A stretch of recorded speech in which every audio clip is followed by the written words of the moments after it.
আসসালামাইকুম। অলরেডি হচ্ছে সকাল 11:15 প্লাস বাজে। তো আজকে হচ্ছে আমরা ডে 11টা শুরু করতে যাচ্ছি।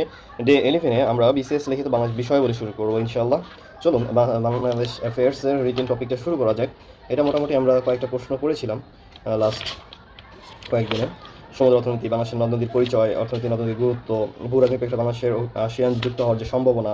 এরপর অধ্যায় 2-তে গিয়েছিলাম, সেখানে ডেমোগ্রাফিক ডিভিডেন্ড বিষয়টা বুঝেছিলাম। ওকে, এবার আমরা লাস্ট হচ্ছে অধ্যায় 2-3-এর গ্রুপ বি পর্যন্ত করা হয়েছিল আমাদের। আজকে আমরা গ্রুপ সিটা করব, জনসংখ্যা, পরিবার পরিকল্পনা এবং জনসংখ্যা নীতি। ওকে, জনসংখ্যা, পরিবার পরিকল্পনা ও হচ্ছে জনসংখ্যা নীতি এই সংক্রান্ত যে প্রশ্নগুলো সাধারণত হয়ে থাকে বা আসতে পারে, সেই প্রশ্ন এবং সেই প্রশ্নের উত্তর কীভাবে হবে বা এই সম্পর্কিত আইডিয়া হচ্ছে আমরা এখান থেকে নিব। আমরা কী কী প্রশ্ন করবো তার একটা সামারি হচ্ছে আগে দিয়ে নিই। বাংলাদেশে জনসংখ্যা বৃদ্ধির হার কমাতে নেওয়া উদ্যোগসমূহ, বাংলাদেশের জনসংখ্যা বৃদ্ধির হার কমাতে যে উদ্যোগগুলো নেওয়া হয়েছিল, সেই উদ্যোগগুলো হচ্ছে জানতে চেয়েছে। 40তম বিসিএসের প্রশ্নটা চলে এসেছে কিন্তু। এছাড়াও 41তম বিসিএসে আসা প্রশ্ন একটি হচ্ছে, বাংলাদেশের জনসংখ্যা নীতির মূল লক্ষ্য বা উদ্দেশ্য কী? জনসংখ্যা নীতির মূল লক্ষ্য বা উদ্দেশ্য কী? এছাড়াও পরিবার পরিকল্পনা বলতে কি বোঝায়, এটাও 40তম বিসিএসে চলে এসেছিল। তো দেখা যাচ্ছে 40তম বিসিএসে প্রায় 2টা প্রশ্ন এসেছে এখান থেকে।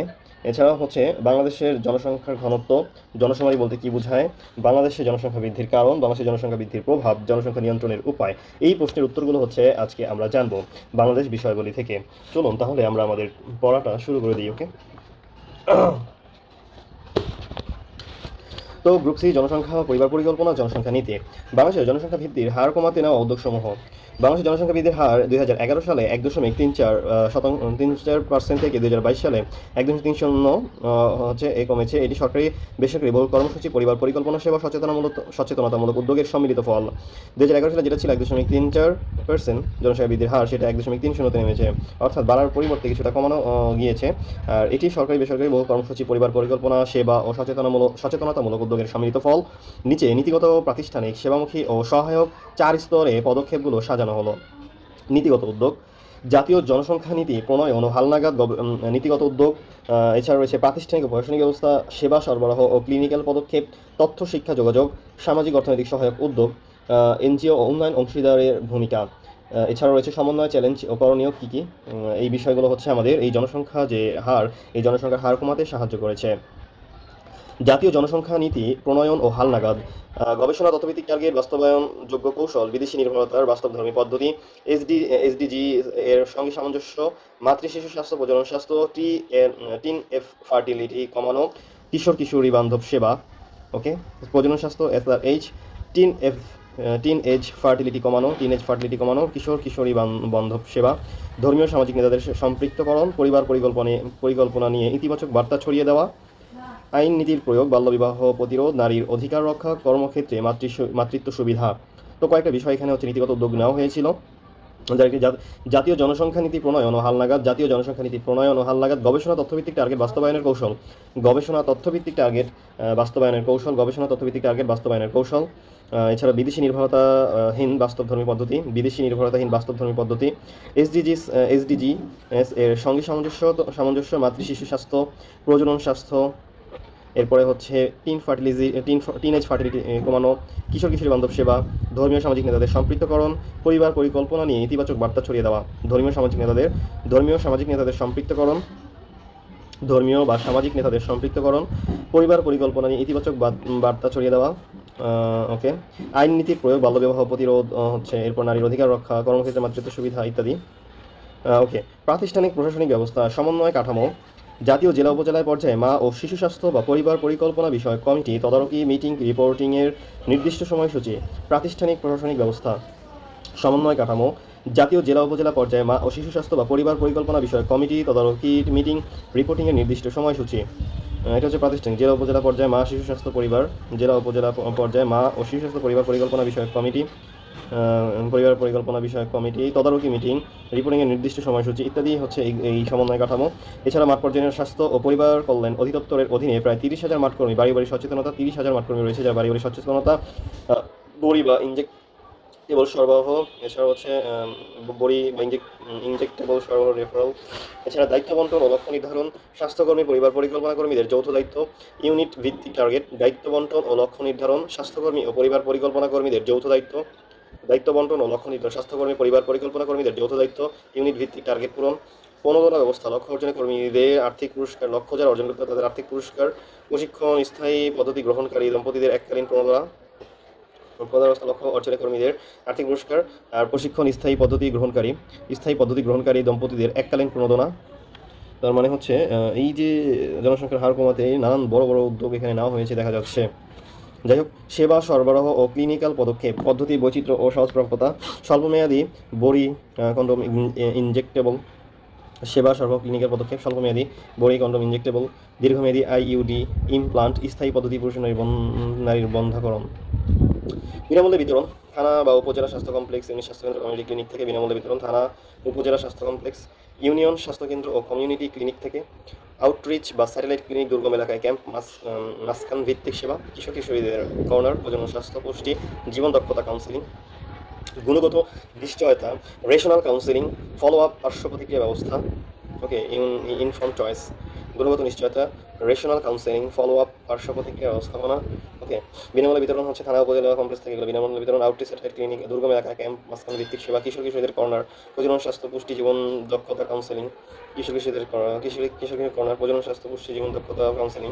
ওকে, তথ্য শিক্ষা যোগাযোগ, আইএসি বা বিসিসি ও জনসচেতনতা, তথ্য শিক্ষা যোগাযোগ। ওকে, মাল্টিমিডিয়া, প্রচার, TV, radio, social media, poster, chart, calendar, docu film, লোক সংস্কৃতি ব্যবহার, নাটক, যাত্রা, জারি গান বা কবিগান, থিয়েটার, গ্রামাঞ্চলে সচেতনতা বৃদ্ধি, স্কুল কারিকুলামে জনসংখ্যা শিক্ষা, প্রাথমিক মাধ্যমিক পর্যায়ে বিষয়ভিত্তিক কন্টেন্ট, টিন এজারে আগাম বার্তা, সামাজিক অর্থনৈতিক সহায়ক উদ্যোগ, নারী শিক্ষা ও কর্মসংস্থান, মেয়েদের উপবৃত্তি, বিনামূল্যে বই, নারীর আয়ের সুযোগ বাড়ায়, কম সন্তান, উচ্চ বিনিয়োগ মানসিকতা, দারিদ্র্য হ্রাস ও জীবনমান উন্নয়ন, সামাজিক সুরক্ষা, বৃদ্ধ ভাতা বা ভাতা বিস্তৃতি, বৃদ্ধাবস্থায় নিরাপত্তা, বেশি সন্তান প্রয়োজন নেই, ধারণা জোরদার, বৃদ্ধাবস্থা নিরাপত্তা, বেশি সন্তানের প্রয়োজন নেই, ধারণা জোরদার, শিশু মৃত্যু কমানো, ইপিআই বা টিকা, প্রসূতি পরবর্তী সেবা, পিএনসি, নবজাতক যত্ন, শিশু মৃত্যু কমলে বেশি সন্তান চাহিদা কমে, শিশু মৃত্যু কমানো, ইপিআই বা টিকা, প্রসূতি পরবর্তী সেবা, পিএনসি, নবজাতক যত্ন, শিশু মৃত্যু কমলে বেশি সন্তান চাহিদা কমে, বাল্যবিবাহ বা বহু বিবাহ রোধ, আইন প্রয়োগ ও সচেতনতা, টিনেজ ফার্টিলিটি কমে, বাল্যবিবাহ বা বহু বিবাহ রোধ, আইন প্রয়োগ ও সচেতনতা, টিনেজ ফার্টিলিটি কমে, কৃষির আধুনিকরণ, যান্ত্রিকায়নে পরিবার শ্রমের চাহিদা কমে, উচ্চ ফার্টিলিটির প্রেষণা কমে, কৃষি আধুনিকরণ, যান্ত্রিকায়নে পরিবারের শ্রমের চাহিদা কমে, ফলে উচ্চ ফার্টিলিটির যে প্রেষণা সেটা কমে যায়, বিনোদন ক্রিয়া অবকাঠামো, গ্রাম পর্যায়ে খেলাধুলা বা সাংস্কৃতিক অনুষ্ঠান, বিকল্প সামাজিক ব্যস্ততা সৃষ্টি, ধর্মীয় দৃষ্টিভঙ্গিতে ইতিবাচক বার্তা, ইমাম উপদেশ, ওয়ার্কশপ, পরিবার পরিকল্পনা, ধর্মসম্মত ব্যাখ্যা প্রচার। ওকে, খাদ্যাভ্যাস পরিবর্তন করে প্রচলিততা হ্রাস, জাতীয় ধারণা বৈজ্ঞানিকভাবে গ্রহণযোগ্য বা নীতিগত নয়, পরীক্ষায় এই অংশটি এড়িয়ে স্বাস্থ্য, শিক্ষা, সামাজিক অর্থনৈতিক নির্ধারকের উপর জোর দাও। ওকে, এনজিও ও উন্নয়ন অংশীদারের ভূমিকা, কমিউনিটি ভিত্তিক পরিবার পরিকল্পনা, দরিদ্র এলাকায় পরামর্শ, এনজিও উন্নয়ন অংশীদারের ভূমিকা, কমিউনিটি ভিত্তিক পরিবার পরিকল্পনা প্রকল্প, দরিদ্র এলাকায় পরামর্শ, পদ্ধতি সরবরাহ, মাসিক স্বাস্থ্য থেকে পুষ্টি শিক্ষা, 2 সন্তানের পরিকল্পিত পরিবার প্রচার, ঘন ঘন জন্ম সম্পর্কে সচেতনতা, ধর্মীয় নেতাদের সক্ষমতা বৃদ্ধি কর্মশালা, ইতিবাচক খুতবা ও বক্তৃতা, প্রশিক্ষণ, আইইসি উপকরণ, পোস্টার, নিউজলেটার, ভিডিও, মাটনাটক ইত্যাদি, সমন্বয়, চ্যালেঞ্জ ও করণীয়, চ্যালেঞ্জ, মাঠকর্মীর অপ্রতুলতা, ফলো আপ ঘাটতি, কঠিন ভৌগোলিক এলাকায় সেবায় সীমাবদ্ধতা, পদ্ধতি নিয়ে ভুল ধারণা, পার্শ্ব প্রতিক্রিয়ার প্রভাব, বাল্যবিবাহ ও টিনেজ গর্ভধারণ, পুরুষের কম অংশগ্রহণ। করণীয়গুলো হচ্ছে ইন্ডিকেটর ভিত্তিক monitoring, client follow up hotline, দীর্ঘমেয়াদী পদ্ধতি, লার্ক স্কেল আপ, জেলায় আইইউডি বা ইমপ্লান্ট প্রোভাইডার প্রশিক্ষণ, পুরুষ সম্পৃক্ততা বা ভ্যাসেক্টমি প্রচার ও কর্মস্থল ভিত্তিক ক্যাম্প, কিশোর কিশোরী এসআরএইচ শিক্ষা, স্কুল হেলথ কর্নার, সরকারি এনজিও উন্নয়ন অংশীদার ওভারল্যাপ কমিয়ে সমন্বয় জোরদার। উপসংহার, জনসংখ্যা নিয়ন্ত্রণ কেবল পরিবার পরিকল্পনা নয়, এটি শিক্ষা, স্বাস্থ্য, নারী সমতায়ন, সামাজিক সুরক্ষা, আইন প্রয়োগ ও আচরণ পরিবর্তনের সমন্বিত প্যাকেজ। বাংলাদেশে এই সমন্বিত পদক্ষেপের ফলে জনসংখ্যা বৃদ্ধির হার ধীরে ধীরে কমেছে। সামনে লক্ষ্য সেবার গুণগত মান, পুরুষের অংশগ্রহণ ও কিশোরীদের সেবা আরও জোরদার করা, যাতে জনসংখ্যা নিয়ন্ত্রিত গুণগত মানব সম্পদে রূপ নেয়। ওকে, তার মানে এখান থেকে আমরা বুঝলাম যে বাংলাদেশ জনসংখ্যা বৃদ্ধির হার কমানোতে যে উদ্যোগগুলো নিয়েছে সাধারণত সেটা হচ্ছে নীতিগত উদ্যোগ, যার মধ্যে রয়েছে হচ্ছে মাতৃ শিশু স্বাস্থ্য, প্রজনন স্বাস্থ্য, ফার্টিলিটি কমানো, কিশোর বান্ধব পরিকল্পনা, ধর্মীয় বা সামাজিক যে নেতা তাদের হচ্ছে এখানে সম্পৃক্ত করে হচ্ছে বিষয়টাকে বোঝানো হয়েছে, পরিবার পরিকল্পনা নিয়ে ইতিবাচক ধারণা তাদেরকে দেওয়া হয়েছে। এছাড়া বাল্যবিবাহ প্রতিরোধের ব্যবস্থা নেওয়া হয়েছে, আইনি হচ্ছে এই ব্যবস্থাগুলো নেওয়া হয়েছে, নারীর অধিকার রক্ষার ক্ষেত্রে কর্মক্ষেত্রে মাতৃত্ব সুবিধা দিয়ে হচ্ছে মানে এই জনসংখ্যা কমানোর ব্যবস্থাগুলো করা হয়েছে। এছাড়া হচ্ছে প্রাতিষ্ঠানিক বা প্রশাসনিক জেলা উপজেলা পর্যায়ে মাসিক স্বাস্থ্য পরিকল্পনা পরিকল্পনা কমিটি গঠন করা হয়েছে। তদারকি মিটিং রিপোর্টিংয়ের নির্দিষ্ট সময়সূচি করা হয়েছিল। এছাড়াও মাঠ পর্যায়ে প্রায় 30,000 মাঠ কর্মী বাড়ি বাড়ি সচেতনতা, বড়ি ইনজেকশন সরবরাহ ও রেফার করেছে। এছাড়াও দায়িত্ব বন্টন ও লক্ষ্য নির্ধারণী স্বাস্থ্যকর্মী পরিবার পরিকল্পনা কর্মীদের যৌথ দায়িত্ব ইউনিট ভিত্তিক টার্গেট পূরণ করতে দেওয়া হয়েছে। এছাড়া প্রণোদনা ব্যবস্থা, লক্ষ্য অর্জনে কর্মীদের আর্থিক পুরস্কার, প্রশিক্ষণ, স্থায়ী পদ্ধতি গ্রহণকারী দম্পতিদের এককালীন প্রণোদনা দেওয়ার ব্যবস্থা করা হয়েছে। সেবা সরবরাহ, ক্লিনিক্যাল পদ্ধতি বৈচিত্র্য, সহজপ্রাপ্যতা, এখানে স্বল্পমেয়াদী বড়ি, কন্ডোম, তারপর ইনজেক্টেবল ইত্যাদি ব্যবহারের সরবরাহ করা হয়েছে। দীর্ঘমেয়াদীর ক্ষেত্রে আইইউডি বা ইমপ্লান্ট, আর স্থায়ী পদ্ধতির ক্ষেত্রে পুরুষ ও নারীর বন্ধ্যাকরণের ব্যবস্থা করা হয়েছে। বিনামূল্যে বিতরণ, থানা, উপজেলা স্বাস্থ্য কমপ্লেক্স, ইউনিয়ন স্বাস্থ্য কেন্দ্র ও কমিউনিটি ক্লিনিক থেকে বিনামূল্যে এগুলো বিতরণ করা হয়েছে। আউটরিচ স্যাটেলাইট ক্লিনিক দুর্গম এলাকায় ক্যাম্প আকারে তাদেরকে সচেতনতামূলক এইসব সেবা দেওয়া হয়েছে। এছাড়াও কিশোরীদের কর্নার, প্রজনন, স্বাস্থ্য, পুষ্টি, জীবন দক্ষতা কাউন্সেলিং করা হয়েছে। গুণগত নিশ্চয়তা, রেশনাল কাউন্সেলিং, ফলো আপ, পার্শ্ব প্রতিক্রিয়া ব্যবস্থাপনা, তথ্য শিক্ষা যোগাযোগ আইইসি বা বিসিসি ও জনসচেতনতা, তথ্য শিক্ষা যোগাযোগ তথ্য শিক্ষা যোগাযোগ আইইসি, বিসিসি ও জনসচেতনতা, মাল্টিমিডিয়া প্রচার, TV, radio, social media, poster, chart, calendar, docufilm. এছাড়া লোকসংস্কৃতি ব্যবহার, নাটক, যাত্রা, জারিগানের মাধ্যমে এই শিক্ষাগুলো দেওয়ার ব্যবস্থা করছে। স্কুল কারিকুলামে জনসংখ্যা শিক্ষা মাধ্যমিক পর্যায়ে বিষয়ভিত্তিক কন্টেন্ট, টিনেজের আগাম বার্তা দেওয়া হয়েছে। সামাজিক অর্থনৈতিক সহায়ক উদ্যোগ, নারী শিক্ষা, কর্মসংস্থান, মেয়েদের উপবৃত্তি, বিনামূল্যে বই, নারীর আয়ের সুযোগ বাড়ায়, কম সন্তান, উচ্চ বিনিয়োগ মানসিকতা ধারণ করে, দারিদ্র্য হ্রাস ও জীবনমান উন্নয়ন, সামাজিক সুরক্ষা, বৃদ্ধ ভাতা, বিস্তৃত বৃদ্ধাবস্থার নিরাপত্তা, বেশি সন্তান প্রয়োজন নেই ধারণা জোরদার, বৃদ্ধাবস্থার নিরাপত্তা, বেশি সন্তান প্রয়োজন নেই এই ধারণা জোরদার করা হয়েছে। শিশু মৃত্যু কমানো হয়েছে। আইইপিআই বা টিকা, প্রসূতি পরবর্তী সেবা, পিএনসি, নবজাতক যত্ন, শিশু মৃত্যু কমলে বেশি সন্তান চাহিদা কমে, শিশু মৃত্যু কমেছে। এখান থেকে নবজাতক যদি শিশু মৃত্যু কমে যায় তাহলে বেশি শিশু নেওয়ার চাহিদা কমে যাবে। কৃষির আধুনিকরণ, যান্ত্রিকরণের ফলে পরিবার শ্রমের চাহিদাটা কমে যায়, ফলে সন্তান ধারণ নিতে তারা অনাগ্রহী থাকে। এছাড়া বিনোদন ও ক্রিয়া অবকাঠামো যদি বাড়ানো যায় তাহলে বিনোদনের জন্য ওইসব না, বিনোদনের জন্য মানুষ এই বিষয়গুলোতে ব্যস্ত থাকবে। ফলশ্রুতিতে আমাদের প্রজনন কমে যাওয়ার একটা সম্ভাবনা থাকে। এছাড়া ধর্মীয় দৃষ্টিভঙ্গিতে ইতিবাচক বার্তা, ইমাম, উপদেশ, ওয়ার্কশপ, পরিবার পরিকল্পনা, ধর্মসম্মত ব্যাখ্যা প্রচার করা হয়েছে। এছাড়া এনজিও উন্নয়ন অংশীদারের যে ভূমিকা, তারা দরিদ্র এলাকায় পরামর্শ পদ্ধতি সরবরাহ, মাসিক স্বাস্থ্য, টিকা, পুষ্টি শিক্ষা ইত্যাদি বিষয়ে শিক্ষা বা এনজিওগুলো এখানে সচেতনতা বৃদ্ধি করেছে। এছাড়া 2 সন্তানের পরিকল্পিত পরিবার প্রচার, ঘন জন্ম সম্পর্কে সচেতনতা, 2 সন্তানের যথেষ্ট, একটি হলে ভালো, এই ধরনের স্লোগান নিয়ে এগিয়েছে। এই কথাটা এখানে উল্লেখ করে সবচেয়ে ভালো হইতো। যাই হোক, এছাড়া ধর্মীয় নেতাদের সক্ষমতা বৃদ্ধি, কর্মশালা, ইতিবাচক খুতবা বা বক্তৃতা, প্রশিক্ষণ, আইইসি উপকরণ, পোস্টার, নিউজ লেটার, ভিডিও, মাঠ নাটক ইত্যাদি। সমন্বয় চ্যালেঞ্জ ছিল সেটা মাঠ কর্মীর অপ্রতুলতা, ফলো আপ ঘাটতি, কঠিন ভৌগোলিক এলাকার সেবা সীমাবদ্ধতা, পদ্ধতি নিয়ে ভুল ধারণা, পার্শ্ব প্রতিক্রিয়ার ভয়, বাল্যবিবাহ, টিনেজ গর্ভধারণ, পুরুষের কম অংশগ্রহণ করণীয়, ইন্ডিকেটর ভিত্তিক monitoring, client follow up, hotline, দীর্ঘমেয়াদী পদ্ধতি, স্কেল আপ, জেলায় ইমপ্লান্ট বা প্রোভাইডার প্রশিক্ষণ, পুরুষ সম্পৃক্ততা ও কর্মস্থল ভিত্তিক ক্যাম্প, কিশোরী এসআরএইচ শিক্ষা, স্কুল হেলথ কর্নার, সরকারি এনজিও উন্নয়ন অংশীদার ওভারল্যাপ কমিয়ে সমন্বয় জোরদার। ওকে, যাই হোক, আমরা পরবর্তী কোশ্চেনে চলে যাই। সেটা বাংলাদেশের জনসংখ্যা নীতির মূল লক্ষ্য ও উদ্দেশ্য। একটি দেশের অর্থনৈতিক উন্নয়ন, জীবনমান, পরিবেশের ভারসাম্য নির্ভর করে জনসংখ্যার উপর। জনসংখ্যা নীতির যে মূল লক্ষ্য ও উদ্দেশ্য কি? যে নীতিমালার মাধ্যমে রাষ্ট্র জনসংখ্যা বৃদ্ধি নিয়ন্ত্রণ, স্বাস্থ্য রক্ষা ও প্রজনন স্বাস্থ্যসেবা নিশ্চিত করে তাকে বলা হয় জনসংখ্যা নীতি। ওকে, তো কি দেখলাম আমরা? যে নীতিমালার মাধ্যমে রাষ্ট্র জনসংখ্যা বৃদ্ধি নিয়ন্ত্রণ, যে নীতিমালার মাধ্যমে রাষ্ট্র জনসংখ্যা বৃদ্ধি নিয়ন্ত্রণ, জনস্বাস্থ্য রক্ষা ও প্রজনন স্বাস্থ্যসেবা নিশ্চিত করে তাকে বলা হয় জনসংখ্যা নীতি। জনস্বাস্থ্য রক্ষা, প্রজনন স্বাস্থ্যসেবা বৃদ্ধি নিয়ন্ত্রণ, জনসংখ্যা বৃদ্ধি নিয়ন্ত্রণ করে, জনস্বাস্থ্য রক্ষা ও প্রজনন স্বাস্থ্যসেবা নিশ্চিত করে। বাংলাদেশ সরকার 2012 সালে বর্তমান জাতীয় জনসংখ্যা নীতি প্রণয়ন করে, যার মূল লক্ষ্য হলো জনসংখ্যা বৃদ্ধি নিয়ন্ত্রণ, প্রজনন হার টিএফআর ধীরে ধীরে কমিয়ে জনসংখ্যার বৃদ্ধির হারকে সহনীয় পর্যায়ে আনা, সবার জন্য প্রজনন স্বাস্থ্যসেবা নিশ্চিত করা, প্রত্যন্ত অঞ্চল সহ সকল নাগরিকের জন্য প্রজনন ও পরিবার পরিকল্পনা সেবা নিশ্চিত করা, প্রত্যন্ত অঞ্চল সহ সকল নাগরিকের জন্য প্রজনন ও পরিবার পরিকল্পনা সেবা নিশ্চিত করা, মাতৃ ও শিশু মৃত্যু হার হ্রাস, নিরাপদ মাতৃত্ব কর্মসূচি, স্বাস্থ্যসেবা সম্প্রসারণের মাধ্যমে মাতৃ শিশু মৃত্যু হার কমানো, নারী ও পুরুষের মধ্যে সমতা প্রতিষ্ঠা, শিক্ষা, স্বাস্থ্য, কর্মক্ষেত্রে নারী পুরুষের লিঙ্গ বৈষম্য দূর করে সমতা আনা, দরিদ্র জনগোষ্ঠীর জন্য স্বাস্থ্যসেবা বিস্তার, দরিদ্র প্রান্তিক ও বিশেষ চাহিদা সম্পন্ন জনগোষ্ঠীর জন্য স্বল্প মূল্যে স্বাস্থ্যসেবা নিশ্চিত করা, পরিবার পরিকল্পনা কর্মসূচি জোরদার করা, জন্ম নিয়ন্ত্রণ উপকরণ ও পরিবার পরিকল্পনা সেবা ইউনিয়ন পর্যায় পর্যন্ত পৌঁছে দেওয়া, নগর স্বাস্থ্যসেবা উন্নয়ন, শহুরে দরিদ্র ও বস্তিবাসীদের জন্য বিশেষ স্বাস্থ্যসেবা ও পরিবার পরিকল্পনা কর্মসূচি, জনসংখ্যা ও পরিবেশের ভারসাম্য রক্ষা, পরিকল্পিত জনসংখ্যা বৃদ্ধির মাধ্যমে প্রাকৃতিক সম্পদের সঠিক ব্যবহার নিশ্চিত করা, প্রবীণ জনগোষ্ঠীর নিরাপত্তা ও স্বাস্থ্যসেবা, বৃদ্ধদের সামাজিক নিরাপত্তা, চিকিৎসা ও মানসিক স্বাস্থ্যসেবার ব্যবস্থা করা, প্রশাসনিক ও আর্থিক বিকেন্দ্রীকরণ, স্থানীয় পর্যায়ে সিদ্ধান্ত গ্রহণ ও কার্যক্রম পরিচালনায় স্বায়ত্তশাসন দেওয়া, প্রশাসনিক আর্থিক বিকেন্দ্রীকরণ, স্থানীয় পর্যায়ে সিদ্ধান্ত গ্রহণ ও কার্যক্রম পরিচালনায় স্বায়ত্তশাসন দেওয়া। বিশেষ যে বৈশিষ্ট্য এখানে রয়েছে, বাস্তবায়নের মূল স্লোগান ছেলে হোক মেয়ে হোক 2টি সন্তানই যথেষ্ট, ছেলে হোক মেয়ে হোক 2টি সন্তানই যথেষ্ট। এখানে একটা স্লোগান ছিল, সেটা আমি দেখেছি ব্যানারগুলোতে, যে দুটি ছেলে যথেষ্ট, একটি হলে আরও ভালো, এরকম কিছু একটা।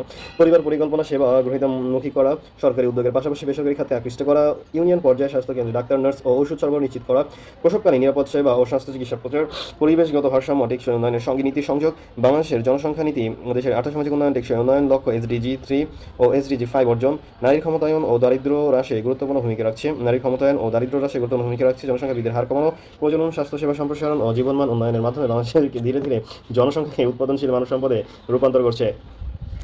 যাই হোক, এরপর হচ্ছে পরিবার পরিকল্পনা বলতে কি বোঝায়। 40তম বিসিএস কিন্তু প্রশ্ন এসেছিল। জনসংখ্যা বৃদ্ধির হার নিয়ন্ত্রণ, মাতৃ শিশু স্বাস্থ্যের সুরক্ষায় পরিবার পরিকল্পনা একটি গুরুত্বপূর্ণ সামাজিক জনস্বাস্থ্য কর্মসূচি। এর মাধ্যমে নির্দিষ্ট বয়সে নির্দিষ্ট সংখ্যক সন্তান ও সন্তান জন্মের পরবর্তী ব্যবধান সচেতনভাবে নিয়ন্ত্রণ করা হয়। পরিবার পরিকল্পনা বলতে কি বোঝায়। জনসংখ্যা বৃদ্ধির হার নিয়ন্ত্রণ ও মাতৃ শিশু স্বাস্থ্যের সুরক্ষায় পরিবার পরিকল্পনা একটি গুরুত্বপূর্ণ সামাজিক জনস্বাস্থ্য কর্মসূচি। এর মাধ্যমে নির্দিষ্ট বয়সে নির্দিষ্ট সংখ্যক সন্তান এবং সন্তান জন্মের মধ্যবর্তী ব্যবধান সচেতনভাবে নিয়ন্ত্রণ করা হয়। পরিবার পরিকল্পনা, ফ্যামিলি প্ল্যানিং হলো জন্ম নিয়ন্ত্রণের সাহায্যে স্বামী ও স্ত্রীর যৌথ সিদ্ধান্তে সন্তানের সংখ্যা, জন্মের সময় ও ব্যবধান নিয়ন্ত্রণের প্রক্রিয়া। জন্ম নিয়ন্ত্রণের সাহায্যে স্বামী ও স্ত্রীর যৌথ সিদ্ধান্তে সন্তানের সংখ্যা, জন্ম নিয়ন্ত্রণের সাহায্যে স্বামী ও স্ত্রীর যৌথ সিদ্ধান্তে সন্তানের সংখ্যা, জন্মের সময় ব্যবধান নিয়ন্ত্রণের প্রক্রিয়া। পরিবার পরিকল্পনা বলতে বোঝায় গর্ভসঞ্চার এড়ানো, পরিকল্পিতভাবে সন্তান গ্রহণের জন্য বিভিন্ন পদ্ধতি অনুসরণ করা। পরিবার পরিকল্পনার মূল লক্ষ্য: জনসংখ্যা বৃদ্ধি নিয়ন্ত্রণ, দেশে জনসংখ্যা বৃদ্ধির হার স্বাভাবিক পর্যায়ে রাখা, মাতৃ ও শিশু স্বাস্থ্যের সুরক্ষা, অতিরিক্ত সন্তান জন্ম রোধ করে মাতৃ শিশুর ঝুঁকি কমানো, অর্থনৈতিক স্থিতিশীলতা, ছোট পরিবারের ব্যয় কম, জীবনমান উন্নত হয়, লিঙ্গ সমতা, নারী ক্ষমতায়ন, নারীকে নিজের প্রজনন সিদ্ধান্তে অংশগ্রহণের সুযোগ দেওয়া, নারীকে নিজের প্রজনন সিদ্ধান্তে অংশগ্রহণের সুযোগ দেওয়া, টেকসই উন্নয়ন, শিক্ষা, স্বাস্থ্য ও পরিবেশের ভারসাম্য বজায় রেখে সমাজের উন্নয়ন। এগুলো হচ্ছে পরিবার পরিকল্পনার মূল লক্ষ্য। যাই হোক, পরিবার পরিকল্পনা বলতে কি বোঝায়, এই প্রশ্ন থেকে এসেছে এগুলো। বাংলাদেশে পরিবার পরিকল্পনা কর্মসূচি শুরু হয় 1973 সালের প্রথম পঞ্চবার্ষিকী পরিকল্পনা থেকে। বাংলাদেশে পরিবার পরিকল্পনা কর্মসূচি শুরু হয় 1973 সালের প্রথম পঞ্চবার্ষিকী পরিকল্পনা থেকে। 1973 সালের প্রথম পঞ্চবার্ষিকী পরিকল্পনা থেকে। এই সময় থেকেই সরকার জনসংখ্যা নিয়ন্ত্রণকে জাতীয় উন্নয়নের অগ্রাধিকার হিসেবে গ্রহণ করে। গুরুত্বপূর্ণ পদক্ষেপ ও উদ্যোগ: মাঠকর্মী নিয়োগ ও প্রশিক্ষণ, পরিবার কল্যাণ সহকারী ও পরিদর্শক নিয়োগ, ঘরে ঘরে সেবা পৌঁছে দেওয়া, মোবাইল স্টেরিলাইজেশন টিম ও প্রত্যন্ত এলাকায় গিয়ে জন্ম নিয়ন্ত্রণের স্থায়ী পদ্ধতি সেবা প্রদান, মা ও শিশু স্বাস্থ্য ক্লিনিক স্থাপন, উপজেলা ও সাব পর্যায়ে মাতৃ শিশু স্বাস্থ্য সেবা কেন্দ্র স্থাপন, এমআর এমআর সার্ভিস, অনাকাঙ্ক্ষিত গর্ভধারণ প্রতিরোধ, নিরাপদ প্রাথমিক সেবা ব্যবস্থা, আইইসি কার্যক্রম, বেতার, টেলিভিশন, পোস্টার, নাটক ও গণমাধ্যমে প্রচারণা, পরিবার পরিকল্পনা বিষয়ে সচেতনতা বৃদ্ধি, বহু মন্ত্রণালয় ও এনজিও সম্পৃক্তকরণ, স্বাস্থ্য, নারী, সমাজ কল্যাণ, ধর্ম মন্ত্রণালয় সহ বেসরকারি সংস্থা, এনজিও, আন্তর্জাতিক সহযোগিতা, যে ব্রাক ম্যারি স্টপস। পরিবার পরিকল্পনায় জনপ্রিয় স্লোগান: ছোট পরিবার, সুখী পরিবার, ছেলে হোক মেয়ে হোক দুটি সন্তানই যথেষ্ট, কুড়ির আগে বিয়ে নয়, কুড়িতে বুড়ি নয়। সময়ভিত্তিক প্রোগ্রাম উন্নয়ন, 1973 প্রথম পঞ্চবার্ষিকী পরিকল্পনা। পরিবার পরিকল্পনা জাতীয় অগ্রাধিকার হিসেবে ঘোষণা। 1998 থেকে 2003 HPSP, health and population sector programme, স্বাস্থ্য জনসংখ্যা খাত একীভূত প্রোগ্রাম। 2003 থেকে 2011 HNPSP, এখানে হচ্ছে HNNটা যুক্ত হয়েছে, অর্থাৎ health nutrition and population sector programme, পুষ্টি সংযোজন সহ নতুন কাঠামো। 2011 থেকে 16 HNPSDP, health nutrition and population sector development programme, উন্নয়ন ভিত্তিক কার্যক্রম, সময়ভিত্তিক প্রোগ্রাম উন্নয়ন। এই প্রোগ্রামগুলো হচ্ছে নেওয়া হয়েছিল। 2017 থেকে 2021 HPNSP, health population and nutrition sector programme, বর্তমান চলমান প্রোগ্রাম। ওকে। পরিবার পরিকল্পনা সুফল: মাতৃ ও শিশু মৃত্যুর হার হ্রাস, জীবনমান, স্বাস্থ্যসেবার উন্নয়ন, দরিদ্র হ্রাস, অর্থনৈতিক স্থিতিশীলতা, শিক্ষা, পুষ্টি, পরিবেশের ভারসাম্য, কর্মদক্ষ ও দক্ষ মানব সম্পদ সৃষ্টি। বাংলাদেশের জনসংখ্যা নিয়ন্ত্রণে পরিবার পরিকল্পনা কার্যক্রম অন্যতম সফল খাত। নিরাপদ মাতৃত্ব, নারী ক্ষমতায়ন ও স্বাস্থ্য সচেতনতা বৃদ্ধির মাধ্যমে পরিবার পরিকল্পনা আজ জাতীয় উন্নয়নের চালিকা শক্তি হিসেবে পরিগণিত হয়েছে। জনশুমারি বলতে কি বোঝায়। জনশুমারি বা আদমশুমারি হলো একটি দেশের নির্দিষ্ট সময়ে সরকার কর্তৃক পরিচালিত জনসংখ্যা গণনার প্রক্রিয়া। এর মাধ্যমে দেশের জনসংখ্যা, অর্থনৈতিক, সামাজিক বৈশিষ্ট্য সম্পর্কিত তথ্য সংগ্রহ বিশ্লেষণ করা হয়। বৈশিষ্ট্য সম্পর্কিত তথ্য সংগ্রহ বিশ্লেষণ করা হয়। জনশুমারি বা আদমশুমারি হলো একটি দেশের নির্দিষ্ট সময়ে সরকার কর্তৃক পরিচালিত জনসংখ্যা গণনার প্রক্রিয়া। জনশুমারি বা আদমশুমারি হলো একটি নির্দিষ্ট সময়ে সরকার কর্তৃক পরিচালিত জনসংখ্যা গণনার প্রক্রিয়া। এর মাধ্যমে দেশের জনসংখ্যা, অর্থনৈতিক, সামাজিক বৈশিষ্ট্য সম্পর্কিত তথ্য সংগ্রহ ও বিশ্লেষণ করা হয়। জাতিসংঘের সংজ্ঞা অনুযায়ী নির্দিষ্ট সময় করে জনগোষ্ঠী প্রতিটি ব্যক্তির তথ্য সংগ্রহ, সংহতকরণ ও প্রকাশের প্রক্রিয়াই হলো প্রতিটি ব্যক্তির তথ্য সংগ্রহ সংহতকরণ প্রকাশের প্রক্রিয়াই হলো হচ্ছে জনশুমারি। এটা জাতিসংঘের সংজ্ঞা অনুযায়ী মূল বৈশিষ্ট্য প্রতিটি ব্যক্তির তথ্য অন্তর্ভুক্ত হয়, সারা দেশে একই সময় সম্পাদিত হয়, নির্দিষ্ট সময় অন্তর পুনরাবৃত্তি। বাংলাদেশের জনশুমারি বাংলাদেশে এখন পর্যন্ত 6টি জাতীয় জনশুমারি অনুষ্ঠিত হয়েছে: 1974, 81, 91, 1, 11, 22। 74, 81, 91, 1, 11, 22। ওকে, একটা খেলে 74 হয়েছে, বাকিগুলো হচ্ছে একদম মানে টাইম টু টাইম 10 বছর পর পর। 81, 91, 1, 11, 21 হওয়ার কথা 22 হয়েছে। ষষ্ঠ লাস্ট হয়েছে 2022 সালে ষষ্ঠ আদমশুমারি। পরবর্তীটা হবে হয়তো 31 অথবা 32-এ। 2022 সালে জনশুমারি তথ্য 2021 হয়তো করোনার জন্য হয়তো হয় নাই। মোট জনসংখ্যা 16,98,00,000 অর্থাৎ 17 কোটি প্রায়। পুরুষ হচ্ছে এখানে 8,41,00,000, নারী হচ্ছে 8,56,00,000। নারীর সংখ্যা তুলনায় কিছুটা বেশি। লিঙ্গানুপাত হচ্ছে প্রতি 100 নারীতে 98 জন পুরুষ, 2 জন ঘাটতি, প্রতি 100 জনে 2 জন ঘাটতি। সাক্ষরতার হার 94.80%, জনসংখ্যা বৃদ্ধির হার 1.12%। তো এটা আরও কমে গিয়েছে আমাদের লাস্ট যে নিচে দেখা গেল যেখানে হচ্ছে 2011-তেও ছিল 1.30, এখন সেটা মাত্র 1.12, মানে একদম হিউজ একটা পরিবর্তন চলে এসেছে জনসংখ্যা বৃদ্ধির হারে। সাক্ষরতার হার হচ্ছে 74%, হিউজ। বৃহত্তম ক্ষুদ্র নৃগোষ্ঠী চাকমা। সর্বাধিক ঘনবসতিপূর্ণ এলাকা ঢাকা দক্ষিণ সিটি কর্পোরেশন। সর্বাধিক ঘনবসতিপূর্ণ এলাকা ঢাকা দক্ষিণ সিটি কর্পোরেশন। ওকে, দ্রুত জনসংখ্যার মাধ্যমে সরকার পরিকল্পনা, বাজেট, স্বাস্থ্য, শিক্ষা, কর্মসংস্থান ও অবকাঠামো উন্নয়নে সঠিক তথ্যভিত্তিক সিদ্ধান্ত নিতে পারে। বাংলাদেশের জনসংখ্যার ঘনত্ব হলো প্রতি বর্গ কিলোমিটার ভূমিতে বসবাসকারী মানুষের সংখ্যা। এটি একটি দেশের জনবসতির ঘনত্ব ও বসবাসের চাপ নির্দেশ করে। বাংলাদেশের জনসংখ্যার ঘনত্ব 2022 সালের জনশুমারি অনুযায়ী মোট জনসংখ্যা 16,98,911 জন, মোট আয়তন 1,47,570 বর্গমিটার, জনসংখ্যার ঘনত্ব প্রতি বর্গ কিলোমিটারে 1119 জন। ওকে, কারণ উর্বর ভূমি ও কৃষি নির্ভর জীবিকা। এখানকার যে এত ঘনবসতি, তার কারণ কি? উর্বর ভূমি, কৃষি নির্ভর জীবিকা,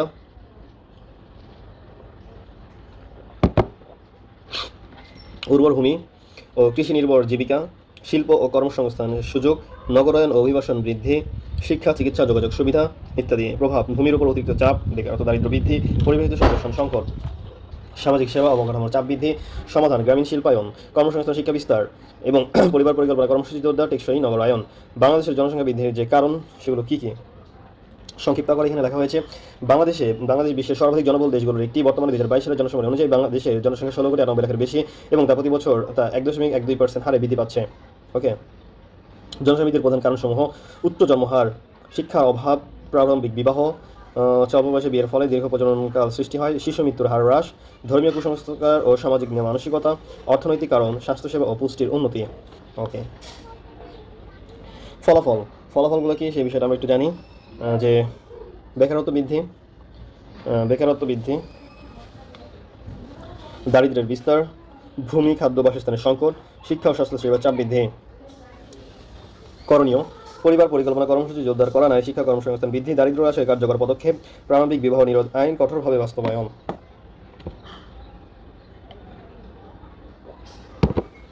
বাংলাদেশের জনসংখ্যা বৃদ্ধির প্রভাব। বাংলাদেশ একটি ঘনবসতিপূর্ণ দেশ, যেখানে প্রতি বর্গ কিলোমিটার প্রায় 1119 জন মানুষ বাস করে। অতিরিক্ত জনসংখ্যা দেশের অর্থনৈতিক, সামাজিক ও পরিবেশগত উন্নয়নের প্রধান অন্তরায়। জনসংখ্যা বৃদ্ধির প্রধান প্রভাবসমূহ: অর্থনৈতিক প্রভাব, আংশিক বেকারত্ব বৃদ্ধি, মাথাপিছু আয় হ্রাস ও দারিদ্র্যের বিস্তার, কৃষি জমির উপর অতিরিক্ত চাপ ও খাদ্য সংকট। সামাজিক প্রভাব: শিক্ষা প্রতিষ্ঠান, হাসপাতাল ও বাসস্থানের ঘাটতি, অপরাধ প্রবণতা ও সামাজিক অস্থিরতা বৃদ্ধি, প্রারম্ভিক বিবাহ, নারী শিশু নির্যাতনের প্রবণতা বৃদ্ধি। পরিবেশগত, বন উজাড় ও ভূমি অবক্ষয়, বায়ু, পানি ও শব্দ দূষণ বৃদ্ধি, প্রাকৃতিক সম্পদের অতিব্যবহার। রাজনৈতিক ও প্রশাসনিক প্রভাব: জনসংখ্যার চাপের ফলে প্রশাসনিক সেবা ব্যাহত, নগরায়ন অভিবাসনজনিত সমস্যা বৃদ্ধি। করণীয়: জনসংখ্যা নিয়ন্ত্রণ কর্মসূচি জোরদার করা, শিক্ষা ও স্বাস্থ্য সেবার মানোন্নয়ন, গ্রামীণ শিল্প ও কর্মসংস্থান বৃদ্ধি, টেকসই উন্নয়ন, পরিবেশ সংরক্ষণ নিশ্চিতকরণ। জনসংখ্যা বৃদ্ধির প্রধান প্রভাব: অর্থনৈতিক প্রভাব, বেকারত্ব, আংশিক বেকারত্ব বৃদ্ধি। বাংলাদেশের জনসংখ্যা বৃদ্ধির প্রভাব: বাংলাদেশ একটি ঘনবসতিপূর্ণ দেশ, যেখানে প্রতি বর্গ কিলোমিটার প্রায় 1119 জন মানুষ বাস করে। অতিরিক্ত জনসংখ্যা দেশের অর্থনৈতিক, সামাজিক ও পরিবেশগত উন্নয়নের প্রধান অন্তরায়। জনসংখ্যা বৃদ্ধির প্রধান প্রভাবসমূহ কি? অর্থনৈতিক প্রভাব: বেকারত্ব ও আংশিক বেকারত্ব বৃদ্ধি, মাথাপিছু আয় হ্রাস ও দারিদ্র্যের বিস্তার, কৃষি জমির উপর অতিরিক্ত চাপ ও খাদ্য সংকট। সামাজিক প্রভাব: শিক্ষা প্রতিষ্ঠান, হাসপাতাল ও বাসস্থানের ঘাটতি, অপরাধ প্রবণতা ও সামাজিক অস্থিরতা বৃদ্ধি, প্রারম্ভিক বিবাহ ও নারী শিশু নির্যাতনের প্রবণতা বৃদ্ধি। পরিবেশগত প্রভাব: বন উজাড়, ভূমিক্ষয়, বায়ু, পানি ও শব্দ দূষণ বৃদ্ধি, প্রাকৃতিক সম্পদের অতিব্যবহার। রাজনৈতিক ও প্রশাসনিক প্রভাব: জনসংখ্যার চাপের ফলে প্রশাসনিক সেবা ব্যাহত, নগরায়ন ও অভিবাসনজনিত সমস্যা বৃদ্ধি। করণীয়: জনসংখ্যা নিয়ন্ত্রণ কর্মসূচি জোরদার করা, শিক্ষা ও স্বাস্থ্যসেবার মান উন্নয়ন করা, গ্রামীণ শিল্প ও কর্মসংস্থান বৃদ্ধি, টেকসই উন্নয়ন ও পরিবেশ সংরক্ষণ নিশ্চিত করা। বাংলাদেশের যে জনসংখ্যা এর বৃদ্ধির প্রভাব। ওকে, অর্থনৈতিক প্রভাব, সামাজিক প্রভাব, পরিবেশগত প্রভাব, রাজনৈতিক প্রশাসনিক প্রভাব। করণীয় কি? জনসংখ্যা নিয়ন্ত্রণ কর্মসূচি জোরদার করা, শিক্ষা স্বাস্থ্যসেবার মান উন্নয়ন, গ্রামীণ শিল্প কর্মসংস্থান বৃদ্ধি, টেকসই উন্নয়ন ও পরিবেশ সংরক্ষণ নিশ্চিত করা। বাংলাদেশের জনসংখ্যা নিয়ন্ত্রণের উপায়গুলো কি? উপায়গুলো সম্পর্কে আমরা জানবো। বাংলাদেশ বিশ্বের অন্যতম ঘনবসতিপূর্ণ দেশ। জনসংখ্যা বৃদ্ধির হার বর্তমানে 1.12%, যা নিয়ন্ত্রণ করা না গেলে উন্নয়ন কার্যক্রম ব্যাহত হবে। জনসংখ্যা নিয়ন্ত্রণের মাধ্যমে মানব সম্পদে পরিণত করাই মূল লক্ষ্য। নিয়ন্ত্রণের মাধ্যমে মানব সম্পদে পরিণত করাই হচ্ছে মূল লক্ষ্য। জনসংখ্যা নিয়ন্ত্রণের প্রধান উপায়: জনসচেতনতা বৃদ্ধি, পরিবার পরিকল্পনা সম্পর্কে গ্রামীণ জনগণকে সচেতন করা, গণমাধ্যম, টেলিভিশন, রেডিও, সামাজিক মাধ্যম প্রচারণা বৃদ্ধি, পরিবার পরিকল্পনা কর্মসূচির সম্প্রসারণ, গর্ভনিরোধ ও জন্ম নিয়ন্ত্রণ সামগ্রীর সহজলভ্যতা নিশ্চিত করা, পরিবার পরিকল্পনা কর্মীদের সংখ্যা বৃদ্ধি ও প্রশিক্ষণ দেওয়া, নারী শিক্ষা ও ক্ষমতায়ন, নারী শিক্ষার প্রসার করলে প্রজনন হার হ্রাস পায়, কর্মজীবী নারীর সংখ্যা বাড়লে পরিবার ছোট হয়। নারী শিক্ষা ক্ষমতায়ন, নারী শিক্ষা প্রসার করলে প্রজনন হার হ্রাস পায়, কর্মজীবী নারীর সংখ্যা বাড়লে পরিবার ছোট হয়। প্রারম্ভিক বিবাহ রোধ, 18 বছরের নিচে বিয়ে বন্ধ, কঠোর আইন প্রয়োগ। 18 বছরের নিচে বিয়ে বন্ধ, কঠোর আইন প্রয়োগ। সামাজিক আন্দোলনের মাধ্যমে বাল্যবিবাহ নিরোধ। প্রারম্ভিক বিবাহ রোধ, 18 বছরের নিচে বিয়ে বন্ধে কঠোর আইন প্রয়োগ। 18 বছরের নিচে বিয়ে বন্ধে কঠোর আইন প্রয়োগ করবে। সামাজিক আন্দোলনের মাধ্যমে বাল্যবিবাহ নিরোধ। স্বাস্থ্য ও পুষ্টি উন্নয়ন, মাতৃস্বাস্থ্য, শিশু মৃত্যু হ্রাসে চিকিৎসা ও পুষ্টি সেবা নিশ্চিত করা। স্বাস্থ্য ও পুষ্টি উন্নয়ন, মাতৃস্বাস্থ্য ও শিশু মৃত্যু হ্রাসে চিকিৎসা ও পুষ্টি সেবা নিশ্চিত করা। মাতৃস্বাস্থ্য ও শিশু মৃত্যু হ্রাসে চিকিৎসা পুষ্টি সেবা নিশ্চিত করা। অর্থনৈতিক উন্নয়ন, দরিদ্র হ্রাস পেলে জন্মহারও কমে যাবে। বেকারদের কর্মসংস্থানের সুযোগ সৃষ্টি করা। ধর্মীয় সামাজিক নেতাদের সম্পৃক্ত করা। সরকারের প্রধান উদ্যোগ জাতীয় জনসংখ্যা নীতি 2012। স্লোগান: ছেলে হোক মেয়ে হোক দুটি সন্তান যথেষ্ট। 2রা ফেব্রুয়ারি জাতীয় জনসংখ্যা দিবস পালন। জনসংখ্যা নিয়ন্ত্রণ একটি বহুমাত্রিক প্রক্রিয়া। শিক্ষা, স্বাস্থ্য, নারী ক্ষমতা ও সচেতনতা সমন্বিত প্রয়াসে এর মাধ্যমে টেকসই জনসংখ্যা নিয়ন্ত্রণ সম্ভব। ওকে, তো আমরা গ্রুপ সি শেষ হয়ে গেল। এখানে টোটাল হচ্ছে জনসংখ্যা বৃদ্ধির কারণ, প্রভাব, জনসংখ্যা কেন বৃদ্ধি পেয়েছে, এরপর জনশুমারি বলতে কি বোঝায়, জনসংখ্যা ঘনত্ব কত, এরকম বিষয়ে। আর এটা নেওয়া বাংলাদেশের জনসংখ্যা বৃদ্ধির হার কমাতে নেওয়া যে উদ্যোগগুলো, সেই উদ্যোগগুলো কী কী, এটা কিন্তু অলরেডি চলে এসেছে। বাংলাদেশের জনসংখ্যা নীতির মূল লক্ষ্য উদ্দেশ্য জিনিসটা কী ছিল। ওকে, এছাড়া পরিবার পরিকল্পনা বলতে কি বোঝায়। এই তো এই কয়টা বিষয় হচ্ছে মোটামুটি গুরুত্বপূর্ণ। যদি চলে আসে এর মধ্যে থেকে আসার সম্ভাবনা সবচেয়ে বেশি। আর যদি একটু ঘুরিয়ে আসে এখান থেকে অনেকগুলো তথ্য হচ্ছে নিয়ে ওইভাবে করে হচ্ছে আমাকে ডাটাটা সাজাতে হবে ইনশাল্লাহ। বিভিন্ন নতুন একটা প্রশ্ন নিয়ে এরপর ওইটার উত্তর লিখে সেটা অ্যানালাইসিস করে দেখতে হবে যে লেখার মানটা কতটা রয়েছে।